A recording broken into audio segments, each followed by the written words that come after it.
You know, alternative forage is quite the buzzword. We say good morning to Kevin Jarek from the University of Wisconsin-Madison Division of Extension, and I have a feeling we're going to hear quite a bit about that at an upcoming expo and seminar. Good morning to you. Good morning, Elaine. Talk to me, Kevin, about the Outagamie Forage Council's annual meeting, because it is a meeting, but it's also a great learning opportunity.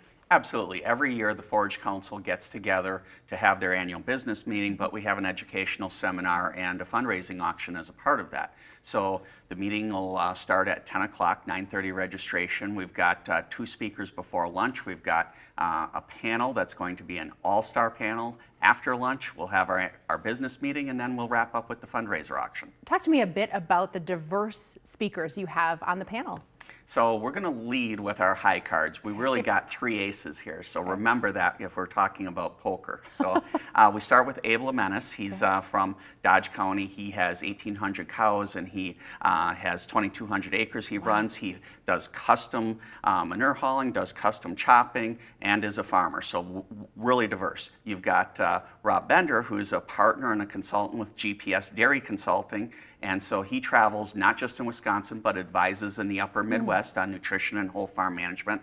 And then rounding out that panel, we've got Jordan Crave. And so many people are familiar with Crave Brothers and Crave Farmstead cheese. And I think it's important to note that they were probably one of the first ones out front to have the message that every decision our farm makes is centered around what is best for the environment, the cow, and the consumer.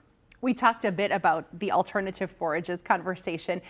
Talk to me about why this is so important for your team to keep track of. You guys are some of the first in the state to be measuring it really against alfalfa.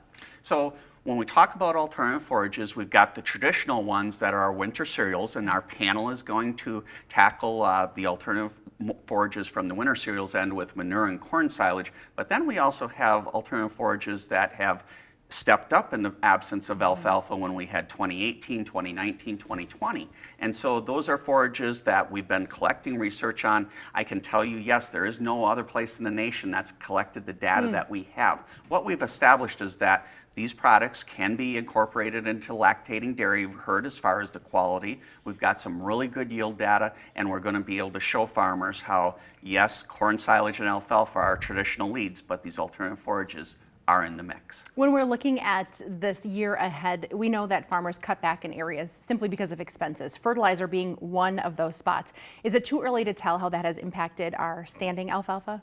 You know, I've been out in the fields. Alfalfa did break dormancy this winter in some places. As long as soil test K levels are high, potassium's in good shape, I think that we will see some resilience. We got some snow cover off over the top of that, but yes, high prices meant farmers cut application rates. And so we're going to have John Jones, UW Soil Science, and he's going to be speaking and talking about the impact of potassium nutrition on our alfalfa fields. We've got 2 ears and 1 mouth, and John's been listening to what those fields are going to tell us. I have attended numerous events, though, where you have shared your research as well. Talk about getting that message out to farmers, because the data is so important, but until farmers have it in their hands to do something with, we're really not making that impact.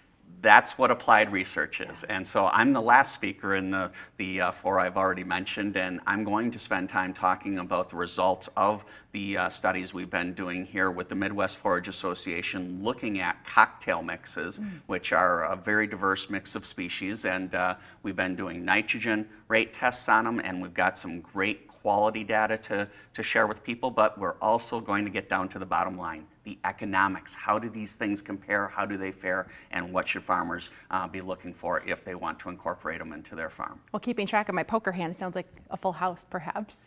If John and I could be face cards on top of those 3 aces, I think we've got a program that's pretty high caliber. All right, here are the details to attend this great educational event. It is coming up this Thursday, February 9th at Buzz's Pub and Grill in Freedom. Be sure to attend for the auction as well. It funds important programming throughout the year. Thanks, Kevin, for being here. Thank you so much, Elaine.